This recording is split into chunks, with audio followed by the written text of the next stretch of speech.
திமுக போன்று நட்புக்கும் கூட்டணிக்கும் மதிப்பளிக்கும் கட்சி உலகில் வேறு எதுவும் கிடையாது என்று திமுக கொள்கை பரப்பு செயலாளர் ஜெகத் ரட்சகன் தெரிவித்துள்ளார். புதுச்சேரியில் காலாப்பட்டு, முத்தியால்பேட்டை, உப்பளம் ஆகிய 3 சட்டமன்ற தொகுதிகளில் திமுக செயல் வீரர்கள் கூட்டம் நடைபெற்றது.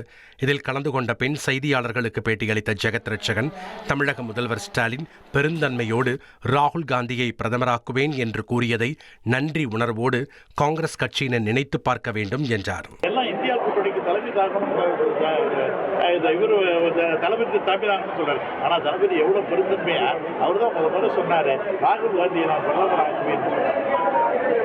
அந்த நன்றி உலகத்தில் நம்மளா அந்த நன்றி நம்ம நினைச்சு பார்க்கணும். யாருமே சொல்லல, இந்தியாவுக்கு காங்கிரஸ் சொல்லல. ஆனா இந்தியாவுக்கு பிரதமராக நான் ராகுல் காந்தி முன்மொழிகிறேன் அப்படின்னு சொன்னாங்க. நன்றி எல்லா காங்கிரஸும் நினைச்சு பார்க்கணும்னு சொல்லுவாங்க. திமுக மாதிரி ஒரு நட்புக்கு, திமுக மாதிரி கூட்டணி மதிக்கிறது உலகத்தில் எந்த கட்சியும். 1,26,00,000 மனங்களை வென்ற தந்தை டிவி யூடியூப் சேனல். தவிர்க்க முடியாத தம்ப்நெயில்ஸ், கலக்கலான கான்டென்ட்ஸ். நீங்களும் இந்த குடும்பத்தில் இணைய இப்பவே சப்ஸ்கிரைப் பண்ணுங்க. அசுரபலம் கொண்ட எங்கள் டிஜிட்டல் கரங்களில் உங்கள் விளம்பரங்களை சேர்க்க வாட்ஸ்அப் பண்ணுங்க. 8939888378. Email advttv@dttv.in.